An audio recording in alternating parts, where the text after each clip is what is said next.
this is Ruthie of Ruthie Ks, and it's Anna of RK Artisans, and we're here to talk about so much talk, SEW talk, and all we talk about is sewing and the pieces of sewing that come with it.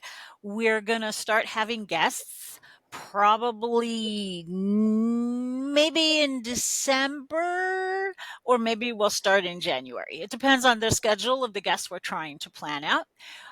Some of the things we want to talk about is how clothing affects how we feel and how we act, and talk to some people who know how that is. We also want to talk to other seamstresses and, why do they seamstress? So I guess I don't know if I've ever just explained why I seamstress and why I got into this. Those of you who have gone to my webpage, ruthieKsinc.com, my tagline is we boost your confidence with style. That is the whole reason I'm here, is to boost your confidence.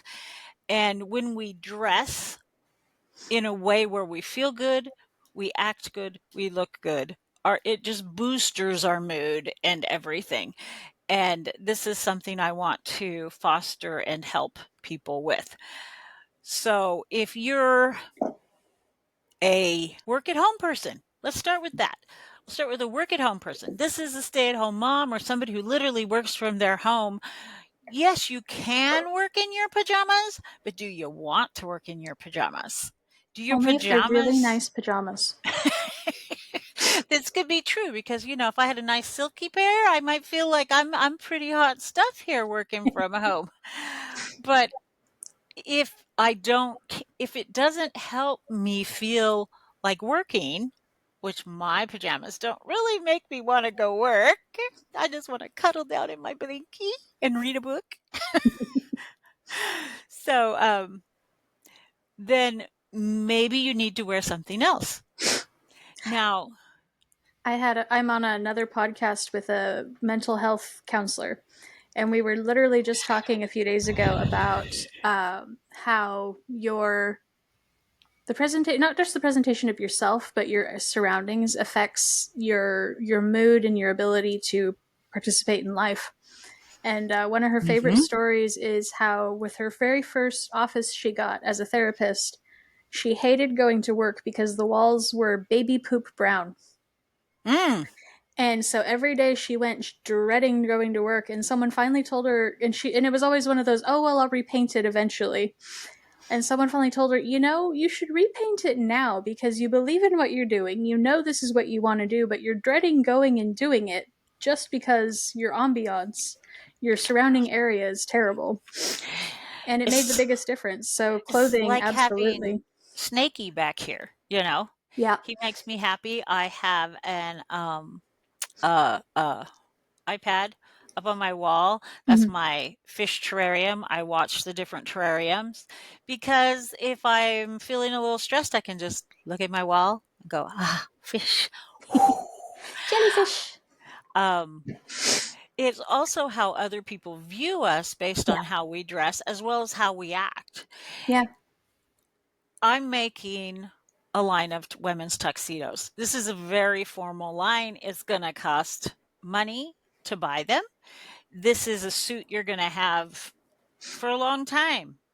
Even though we still pay $300 to $500 many times for a gown for a gala or a ball that we go to once a year, and we have to have a new dress every year. Well, this is the equivalent of that in exclusive suiting. And if people see me in sweats, are they going to think I'm going to make them an item that's going to cost them a larger amount of money? So that's part of the thing. And I remember the first time I saw Vera Wang, who I love her designs. She's very, very plain. She's nothing like these elaborate dresses that she makes. She wears a basic neutral pair of pants, a basic neutral top. She has very minimal makeup, and she wears her hair really straight. Yep. And it's like, oh, that's very different than I expected.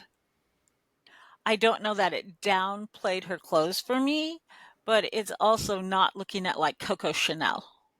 Mm. If you see pictures of Coco Chanel, then you think of a Coco Chanel suit. When I see pictures of Vera Wang, I don't see it superimposed over this really elaborate wedding gown. So it's just interesting how our brains work. Edith Head's another one who might not look the way you expected her to by the costuming she did for certain people. Yeah. But that was a very specific industry because she's trying to fit the clothes to specific characters or specific people as opposed to herself. But yeah, it's Right. interesting. And she fit clothes to, I mean, for a industrial worker in, say, Grapes of Wrath. I don't know if she Mm-hmm. did Grapes of Wrath, but if she did, she would have to fit clothes for that. Or the chimney sweep in Cinderella, if she was on that theatrical Mm-hmm. production. So she is fitting clothes in a lot of different areas. But I think that's why many times we pick, as designers and seamstresses, we can pick something that is very sleek and classic, Mm-hmm. all black, where others will pick something that is very distinctive. Uh, One of the designers I work with actually, though, wears black. They're not athletic wear, but they're like a soft knit pant that looks a lot like a legging, except it's a pant. Mm-hmm. It's got regular pant Right. legs, not skin tight, and usually a little crop top, and then she wears a jacket over it when she's meeting customers. Hmm. But it always looks very sleek. Mm-hmm. But it's a very soft, structured item. Very cool. Then you have others like Coco Chanel. Obviously, I like Coco Chanel. Coco Chanel would always wear a blouse and a skirt, usually, and it would be very much like what she designed. But not everybody does that, because then you have Vera Wang, who was very different than what she designed. She was, compared to her design, she was so plain. I'm not Mm-hmm. saying she's unattractive. It's not that. It's just her designs are very elaborate. Right. I remember one of the major skirts that came out for the wedding gown, and it was like big roses that were made to stand up off the dress. And I mean, they were Very huge, dramatic. very dramatic. And she herself was so the Undramatic. opposite of dramatic. The drama was that she was so undramatic. Yeah. Very interesting to listen to. And those are just a couple of the designers. The other designer I was talking about is a local designer here in Tacoma, and she's amazing, and she does wedding dresses, and her style fits her wedding dresses and usually she's in black, but they fit her wedding dresses because everything she makes is very negative ease. It Mm. fits snugly. Mm-hmm. So yeah, she does have gowns with big skirts, but the tops are very snug, and she tends to, or has tended up until now, I'm not sure what her next line will look like, to almost everything she has a corset back of a distinct variety. Mm-hmm. To me, it's like her signature. Um, so what is your signature? Let's call it that. What is your signature? I have an idea in my mind of my personal signature, but it doesn't seem to fit what people expect. I've ended up most of my professional life wearing a suit. Mm-hmm. And I love suits. Don't get me wrong. I love suits. But I kind of see my more signature is soft and flowing, like a full skirt with a peasant top or something like that. But that's not what I've ended up with as my signature. Yeah. My husband and I were actually just talking about that the other day and this again goes toward clothing is camouflage and how you present is helps people know how to gauge you. And we were talking about um, how in my head I'm a punk rocker, which is why I wear crazy hairstyles and I like dark eyeliner when I actually do makeup, and I tend to like edgier kind of clothes, but I like to mix it with the softer, more peasant style feminine vibe. I've come up with it's punk cottagecore is what I'm trying to go for. Did you But make up that name? Is this a new line we're no, coming up with? sadly, it is not original to me. Someone else has also thought of it. I found it on Facebook a couple years ago. But it's really funny because even though I chop my hair in weird ways and I wear kind of edgy clothes, people don't perceive me that way. And so, as much as my clothing is camouflage, I still have a lot of my personal presentation that seems to hit a little different for people. Yeah. Yeah, it's how people think of you versus how you see yourself. Yeah. And on the whole, we want to market those together. And here's Right. using marketing as just a presentation of ourselves. Mm-hmm. When we're in business, that presentation needs to coincide with our business. Right. And you could still be, though, what did you call it? Cottage punk.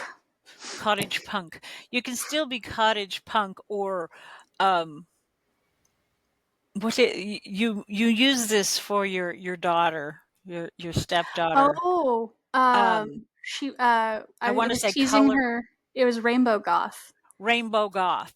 and she's decided she's not that. At least last we talked, but Well, she's still young. exactly. But She's figuring out what she is. at the What time is my market? she loved bright rainbow colors. She loved unicorns, she loved rainbows, she loved everything like pinks and purples and reds and everything all together. But she also loved to dress like a vampire like every Halloween. Like so she was so and she loves the Addams family, the original, the black and white. And so I was teasing her and just telling her maybe you're a rainbow goth. And I showed her some pictures and she thought the pictures were cool, but yeah, she's And I have a lovely goth friend who is an insurance person, and you can always tell she's goth, but she's not always in all black. mm-hmm. You know, I made her a cute little bat as a thank you present. Yeah. Um, but yeah, it's so how do we present ourselves and what do people see? Because we're trying to get people to see something we want them to see. Mm-hmm. We want them to think of us in some way. And it may be because they think I'm too nice, so I don't want to look too nice. Because I don't want people to think I'm too nice. Um, then there's our mannerisms that go along with that. And some people think I am very, I don't know the word, sophisticated. I don't think that's Classic. the word. Classic. Um, I remind everybody of that sweet person who will never tell you off kind of thing. That's what I keep getting feedback of, isn't it? It's like, Demure. It's the that's big hip not word right now. me. I don't know Yeah. what you're talking about. So, how people see us and how we present ourselves is very different. And clothing, though, is a big part of that. And if I change my clothing, I change a little bit of how I act. I am myself Mm-hmm. and I will always be me, but in different clothes, it may give me more freedom or less freedom. I may be quieter or I may be able to be more outgoing. When I'm dressed to the hilt and I'm in my suit, I'm much more likely to talk to people I don't know and to present in a positive manner. Um, I'm much more authoritative. I bring my authority to the forefront. If I want to hide, I wear my sweats or my leggings and my big shirts and my sweatshirt, and then I can just slink away. So, clothing really is camouflage in many ways. And part of it is that we look so different. The friend we're going to be talking to of mine about how what we wear changes how we act. um, I met him wearing one particular garb, And then he got this, we'll call it an award, at a networking meeting, and all of a sudden he's in a totally different garb. Okay. And it's like, whoa, there's a little more freedom to his walk. There's just Mhm. a little more, a different way he's presenting his authority. And it makes all the difference. And in particular, I think this works with men too, but I know with women, how we dress really does affect how we act, Mhm. whether we're going to carry our authority or whether we're going to hide our authority or we're going to mute our authority. A lot of that depends on that. And with more women coming into jobs of authority, CEOs, more managers, moving up into higher ranks in the military, lawyers, we're getting more women in all these spots. And that's why when you go to, say, business school, they talk to you about how to dress and what you should wear. I don't think they do it quite as much, though, because I see a lot more laxness in how they're dressed than when I learned how to dress for business. Mhm. And I know when I was a corporate trainer, we would have to, we would be the ones, the trainers, that would have to bring people aside and say, that is a beautiful suit if you were going out. You can't buy a suit from Fredericks of Hollywood and wear it here. Or, I know that looks a lot like the suit on LA Law where they're allowed to wear mini skirt suits. That's not business wear for our Right. company. So, TV leads us to think some things are appropriate that really aren't in the real world. Mhm. And it's because in the real business setting, they think that wearing that shorter skirt with your suit is not taking it seriously. So, see, you have this viewpoint from outside that's pressuring you. Then you have the inside you that wants to show this. And Mhm. it's, how do I get That balance. that balance? Yeah. And working on that balance in our presentation and in our marketing. So, just a little bit about clothing and wearing and how it affects us. And anything else to add, Anna? No. Okay, then that's what we got for you today. But that's where sewing comes in, is when I'm making this what it is. And maybe next time when we talk about this subject, we'll talk about how decorating your house makes a difference. And we'll talk about the sewing side from the RK Artisan side, which is our home's goods, our aprons, and our tablecloths. And why does anybody even need those? So this is Ruthie K of Ruthie Ruthie Ks Ks Inc. Inc. and Anna of RK Artisans. And we are glad to have seen you today on So Much Talk.